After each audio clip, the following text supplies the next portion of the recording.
Muchísimas gracias, señor staff. Antes de comenzar, yo quisiera hacer una mención especial a las mujeres que además de madres,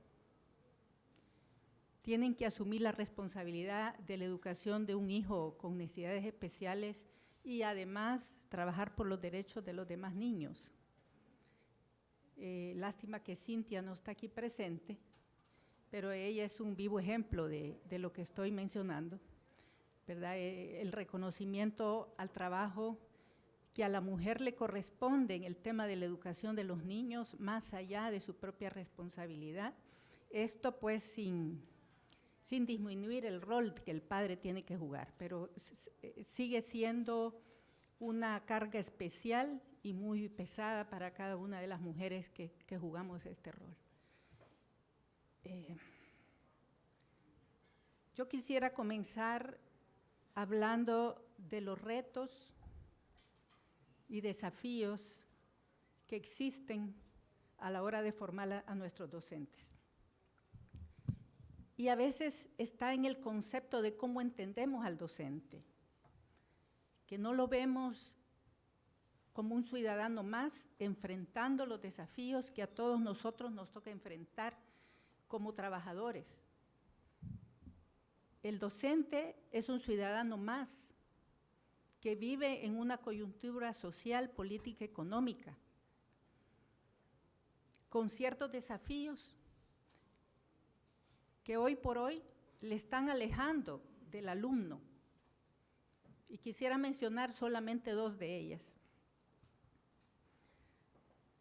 Nuestros formadores de docentes y nuestros docentes se ven cada vez más enfrentados a situaciones laborales en las cuales tienen que ejercer más de un trabajo para poder sobrevivir. Y esto creo que es una situación común a todos nuestros países, ¿verdad? La presión por un ingreso, por un mayor ingreso, hace que disminuya el tiempo, la dedicación que se tiene que tener para pensar, para planificar. Si realmente hay un espacio donde es necesaria la reflexión, es en educación. No es posible hacer un trabajo didáctico y pedagógico serio si no hay espacios para parar y pensar. Y nuestros docentes y nuestros formadores de docentes cada vez tienen menos ese espacio por la dinámica social en la que viven todos nuestros trabajadores y que vivimos todos nosotros. Este es un tema importante, yo lo dejo sobre la mesa para poder reflexionar al respecto. El otro tema es el avance tecnológico. No me dejarán mentir ustedes, y yo lo he visto con mis propios ojos, cómo la tecnología rebasa al docente y que va mucho más rápido que nuestra capacidad de formarlo y nuestra velocidad de formarlo. Los docentes a veces se sienten mal porque los niños saben más que ellos en términos tecnológicos. Entonces, este es otro gran desafío que tenemos a la hora de formar a los docentes. ¿Cómo vamos a hacer esa alfabetización tecnológica tan necesaria en este momento? Y que no es de formarlos una vez, porque la innovación tecnológica va cada vez más rápido. Entonces, este es un desafío muy importante para los docentes y los formadores de docentes de nuestros países. Quisiera también hacer mención a una parte conceptual en términos de cuando hablamos de educación. No es lo mismo hablar de educación y de los servicios educativos que hablar del derecho a la educación. Y esto tiene mucho que ver, impacta a la hora de formar al docente, porque no es lo mismo formar al docente en técnicas didácticas y pedagógicas que formarlo para que él pueda coadyuvar a que los niños gocen de un derecho adquirido que es el derecho a la educación. ¿Cuál es la diferencia? La diferencia es que un derecho es exigible, pero un servicio no lo es. Y existen sistemas existen sistemas de protección a los derechos de la niñez que muchas veces funcionan paralelamente a los sistemas educativos y no se articulan entre ellos. En casi todos los países de América Latina tenemos sistemas de protección integral de la niñez y la adolescencia y tenemos los sistemas educativos. Sería bien interesante hacer una evaluación de cómo el docente es formado para hacer un uso óptimo de ese sistema de protección y cómo realmente lo utiliza. Yo estoy casi segura que estamos desperdiciando espacios y oportunidades en esta articulación. ¿Por qué? Porque partimos, cuando formamos al docente, de aspectos técnicos muy válidos, pero a veces obviamos que estamos formando para cumplir con un derecho que es el derecho a la educación.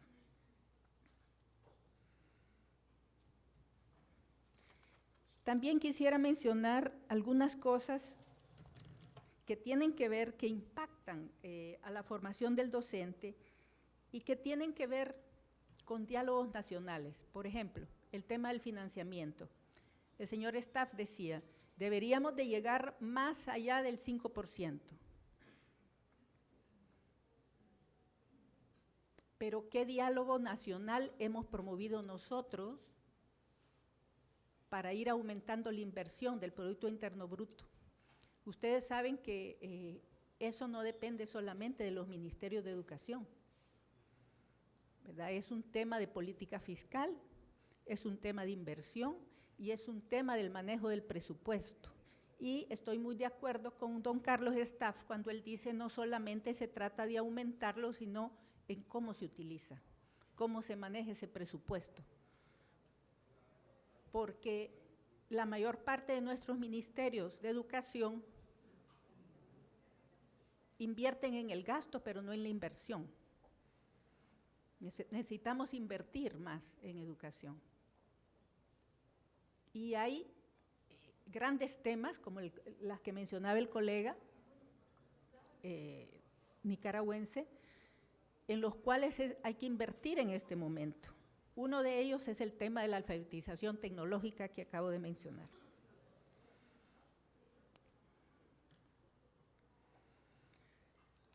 Quisiera mencionar también otro aspecto para el cual no se prepara al docente, y es un desafío actual para todos nuestros países. Y es el tema de la violencia que rodea la escuela o dentro de la escuela. El docente, así como no está preparado para enfrentar el avance, el desarrollo tecnológico, muchas veces no está preparado para enfrentar las consecuencias de la violencia en el aula. Y miren que esto no es solamente en las escuelas públicas. Yo acabo de vivir una situación en una escuela privada bilingüe en El Salvador, donde no fueron capaces de enfrentar una situación de violencia entre adolescentes. ¿Y cuál es la respuesta? La primera respuesta es la expulsión, con una serie de consecuencias para el niño y para el joven impresionantes. Entonces, como sociedad no estamos preparados para esto, entonces tenemos que pensar, el que forma al formador tiene que tener muy en cuenta los aspectos sociales, culturales, donde está educando. Yo les hablo por mi país, por El Salvador, y tengo que decirles que este componente, este aspecto de educación en ciudadanía es tan importante porque retoma, incluye este tema de cómo enfrentar el tema de la no violencia o cómo construir paz desde el aula. El tema de la deserción escolar, por ejemplo. Cuando nosotros formamos al docente, tenemos que darle las habilidades y las herramientas para detectar aquellos fenómenos que para diseñar políticas públicas son tan importantes. O sea, no es suficiente que nos digan los docentes cuántos adolescentes desertaron en educación media. Es importante que sepamos por qué desertaron. para poder entender en profundidad el fenómeno. En El Salvador tenemos el fenómeno de la movilización, del desplazamiento de familias enteras por el problema de la violencia de un departamento a otro o de un área a otro. Pero el sistema educativo detecta la salida del adolescente, pero no detecta cuando entra a otra escuela en otro lado. Y a veces el docente, por falta de herramientas, por falta de formación, no registra eso en el sistema.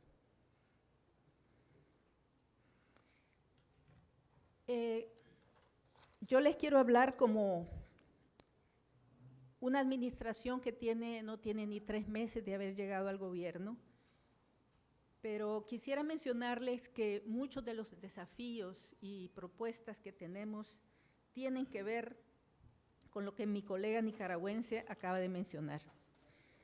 Hemos detectado la dispersión de los que forman a docentes. Hay una dispersión en los formadores y a veces una escasez de evaluación de los mismos.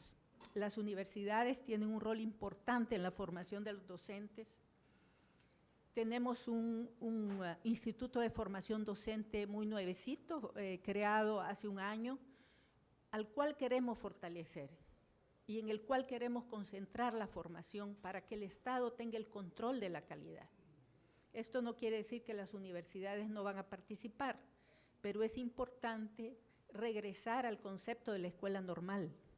¿Verdad? Que la escuela normal, el concepto de la escuela normal en El Salvador se perdió.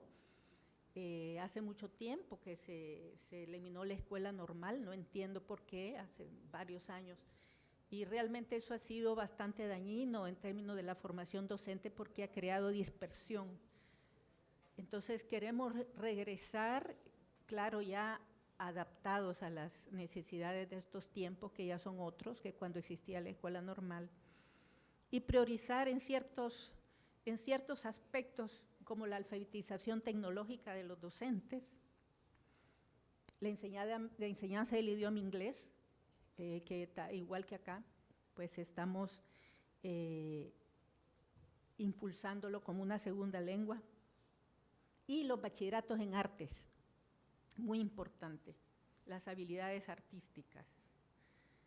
La educación física. En El Salvador hace muchos años teníamos los juegos estudiantiles, que eran tan importantes para los estudiantes, y eso se ha ido perdiendo poco a poco. Los juegos estudiantiles le daban cohesión al estudiantado, le daban identidad al estudiantado y al docente también. Teníamos bastantes profesores de educación física, ahora tenemos muy pocos profesores de educación física. Tenemos que fortalecer esta formación de profesores de educación física porque el objetivo es revivir los juegos estudiantiles como una manera de darle identidad y disciplina al estudiante. Las orquestas escolares. Ustedes conocen el Festival de las Rosas, que se desarrolla en Estados Unidos una vez al año, donde hay una parade de diferentes orquestas. Las orquestas estudiantiles de El Salvador van a participar en el próximo Festival de las Rosas. Eso se ha hecho recogiendo lo mejor de cada uno de los institutos que tienen orquestas estudiantiles. Y esto pues es un gran orgullo y es algo que queremos potenciar los docentes en formación musical, puesto que los bachilleratos en música, aunque son pocos en este momento, pero son muy importantes también para esa formación integral, holística y esa formación ciudadana de que tanto hablamos. Hasta aquí llegaría mi intervención, agradeciéndole su atención. Gracias. Muchas gracias, señora ministra, por sus importantes aportes y por la precisión en el tiempo. Invito ahora a don José Darío Cruz Zelaya, quien es el vicerrector del Centro de la Universidad Pedagógica Francisco Morazán, para que su exposición tiene 15 minutos, señor vicerrector. Bien, buenos días. Es un gusto estar con ustedes, principalmente con colegas y compañeros que me visitaron en la Universidad Pedagógica Nacional, que aquí están. Una visita de cortesía que afortunadamente se ha ido concretando en este proyecto hoy, así como otros que tenemos para el futuro. Vamos a desarrollar esta presentación en dos partes. Una para que conozcamos un poco cómo anda Honduras en los ODS 4, el 4, esa es una primera parte. La segunda tiene que ver en cómo vamos con la formación docente como institución responsable de la formación de profesores. Creo que aquí. Bueno, este es el objetivo, ya lo conocen, ya lo mencionaron. Aquí un poco la meta para el 2030 y aquí cómo anda la cobertura en educación básica para primer y segundo ciclo, que era lo que antes llamábamos educación primaria. Cómo andaba el 2015 cuando se establecen el principio de estos objetivos y cómo estamos en el 2019. Cómo anda la cobertura entre los 12 y los 14 años, que estaríamos hablando de séptimo, octavo, noveno, o lo que es el tercer ciclo, y cómo estaríamos entonces en lo que es la educación secundaria, que nosotros le llamamos educación secundaria media, desde el 2015 hasta el 2019. Ustedes pueden, yo creo que hay una reversión incomprensible de algunos datos y de alguna información, y eso tiene que ver por muchos factores y que va a ser objeto de otro día de discusiones en otros foros y aquí si nos lo permite el tiempo. Luego tiene que ver esto con el porcentaje de cobertura neta por nivel, ya viendo siempre todos los niveles. Y yo creo que cuando ustedes ven el 27% entre 15 y 17 años, se dan cuenta que la cobertura es muy baja. La fuente de estos datos, la Universidad Pedagógica tiene un observatorio de la educación nacional y por ende los datos son independientes, alejados de la fuente de la Secretaría de Educación o de cualquier otra fuente, porque en realidad ustedes saben cómo desde los gobiernos a veces se tuercen los datos para favorecer y maquillar algunas cifras. En cuanto al indicador 4.1, vean qué interesante, el porcentaje de niños y niñas en los tercer grados al final de la enseñanza primaria y al final del primer ciclo, que han alcanzado al menos el nivel mínimo de competencia, porque aquí se ha discutido en esta mañana de que no solo es estar en la escuela, sino que valga la pena y que sea bueno. Entonces, ahí pueden ver datos de tercero, de sexto y de noveno. Y qué grado se le da al momento de evaluar y de hacer las pruebas en tercero, en sexto y en noveno de estos estudiantes. Vean el grado de insatisfactorio, debe de mejorar. Es los que a veces pasan, no sé, con 6, nosotros con 60, con 65, eso es el que debe mejorar, y los que tienen avanzado satisfactorio, que es los que logran plenamente el desarrollo de alguna de esas competencias. Y así podríamos ver matemáticas, por ejemplo, cómo anda. Vean cómo en el primer ciclo es brillante, en tercer grado es muy baja la reprobación, pero vean en qué nivel nosotros nos encontramos cuando llegamos a noveno grado, en donde 33 de cada 100 niños no están en un grado insatisfactorio y no han logrado prácticamente las competencias, y el 61 tiene que mejorar y solo 6 de esos tienen un grado de satisfactorio y no hay ninguno de avanzado. Cuando nosotros vemos estos datos, entonces creo que nos vemos en la obligación, y algunos van a decir, bueno, profesor, pero si ustedes forman los formadores de los formadores, son la Universidad Pedagógica de Honduras, ¿qué es lo que están haciendo desde la formación de profesores? Ese es el propósito entonces para que estemos aquí. Luego aquí ven el nivel de desempeño por género en español, ¿verdad? Las niñas mucho más aplicadas, en este caso que los varones, aunque la relación es un poquito escasa y muy mínima, ¿verdad? Y luego entonces, y lo pueden ver en los grados de insatisfactorio, es mayor el número de varones en ese rango. Y podríamos seguir viendo, digamos, en matemáticas, si ustedes lo pueden ver, en femenino, los varones, es para hacer una relación interesante y que podíamos tener muchas explicaciones. Podemos ir viendo algunas cosas, voy a ir hablándole de otros elementos. Estaba la señora ministra, me voy a referir a algo que ella dijo. Dijo que tenemos, y lo planteó también Carlos, y lo planteó también el representante del gobierno de aquí de Nicaragua, el reto que tenemos tecnológico en la educación para la formación, para los que no somos la generación milenio. Yo tengo algo bien interesante aquí, que cuando todos los que estamos aquí en esta sala, yo creo que todos, fuimos educados por profesores formados en paradigmas del siglo XIX, profesores conductistas, ¿verdad? Si no, vámonos a las teorías en las cuales nos formaron el castigo, el ensayo y el error, o sea, nosotros somos producto de eso. Muy bien, ¿en qué siglo nos educaron? En el siglo XX. Y aparentemente intentamos ser constructivistas cuando nos educamos.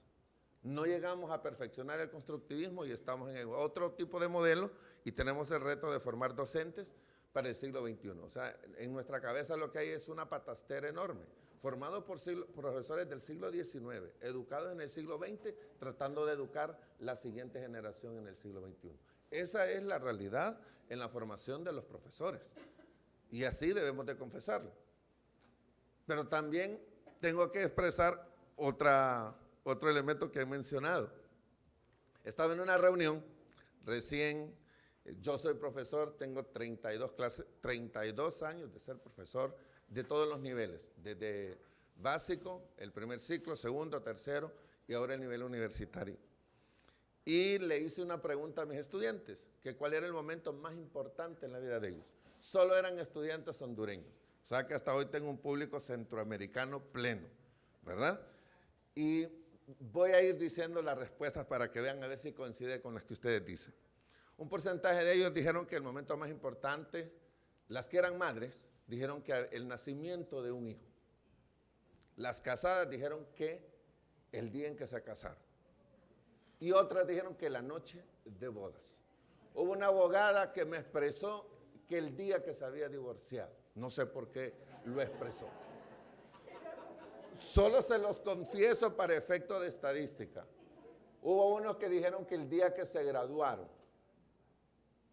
Otros, los cristianos, dijeron y dijimos que había sido el día del bautismo, porque nació el hombre nuevo y murió el hombre viejo. Y por ahí surgió cualquier cantidad de respuestas, el primer empleo, el primer salario. Todos lo recordamos, porque yo estoy buscando el momento más importante en la vida de ellos. Pero a la larga ninguno de esos momentos fue el más importante, sino que el momento más importante fue haber aprendido a leer y escribir.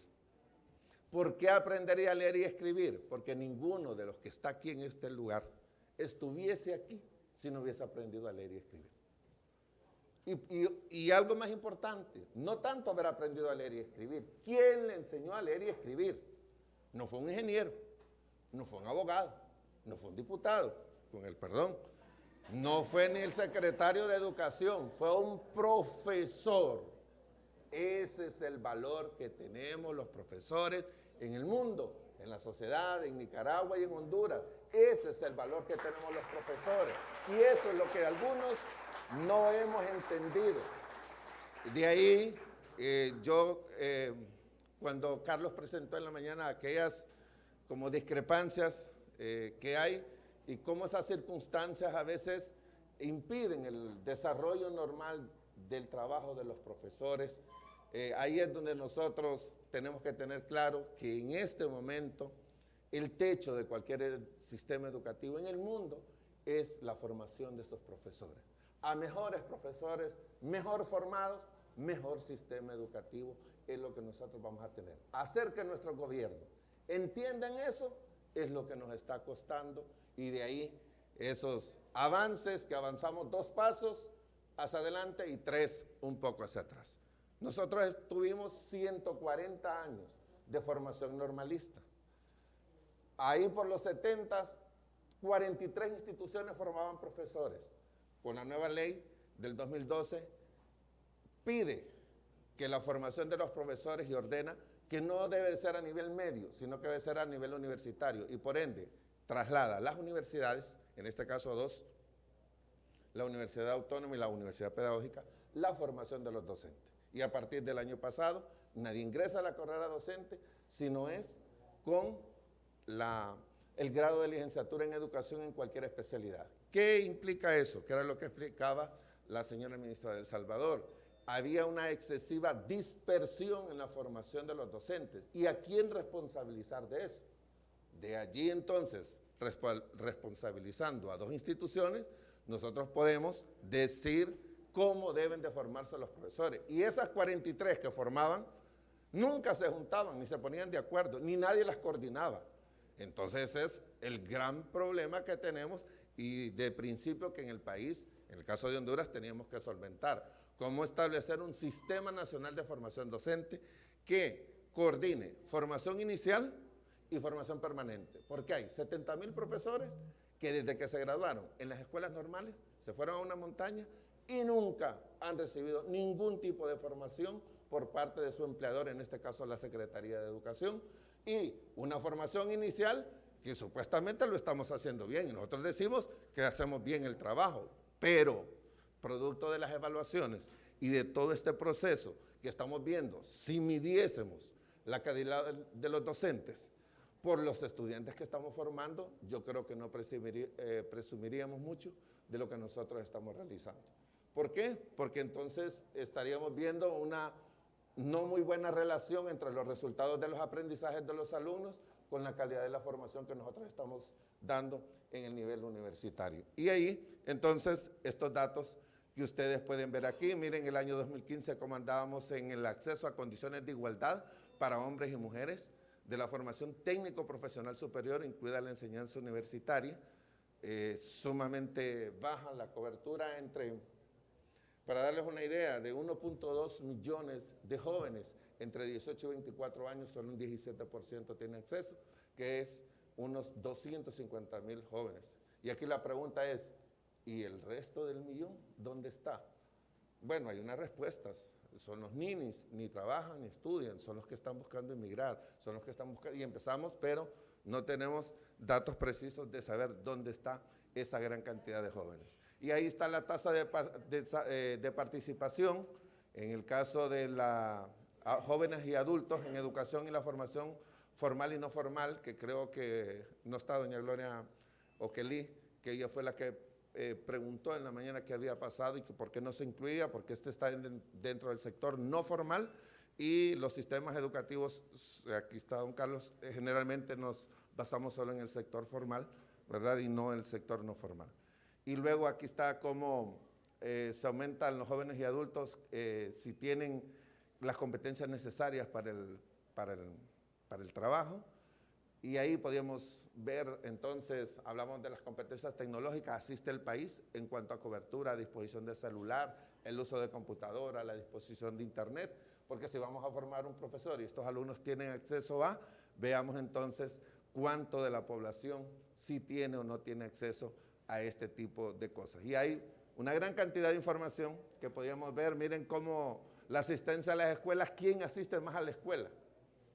En el área urbana, ya lo habían planteado, asiste al país desde el 2001 al 2016, y ahí está, en el área rural, cómo es la asistencia en la escuela. Entonces aquí plantearon cuestiones de acceso, de residencia, de género, porque también hay uno de las niñas, el urbano y rural, edad entre 13 y 19 años, y creo que hay otro análisis por ejemplo, el quintil 1 es la gente que va a las escuelas unidocentes y entre más pobre, menos días va a la escuela. Entre más el quintil 5, que es el que tiene acceso a la educación privada, es el que más días va a la escuela y ahí debería haber hay una relación bastante extraña en este caso. Nosotros, en los últimos 10 segundos, Carlos, hemos iniciado el proceso de transformación entonces de la formación docente a partir del año 2015. Ese es el gran reto que tenemos como institución formadora y hay un gran plan que se llama el PESE, que es el Plan estratégico del sector educación. Ese plan lo está construyendo todo el sector educación, todos los que participamos, padres de familia, están metidos ahí, y la pretensión nuestra es al 2030 tratar de cumplir, como dijeron aquí, no estar poniendo excusas, sino de decir, hemos hecho algo en la construcción de un nuevo país, en este caso de una nueva Centroamérica y de este mundo que nosotros queremos cambiar desde las aulas de clase. Muchas gracias por escucharme. Muchas gracias, José Darío. Gracias por los aportes y también por la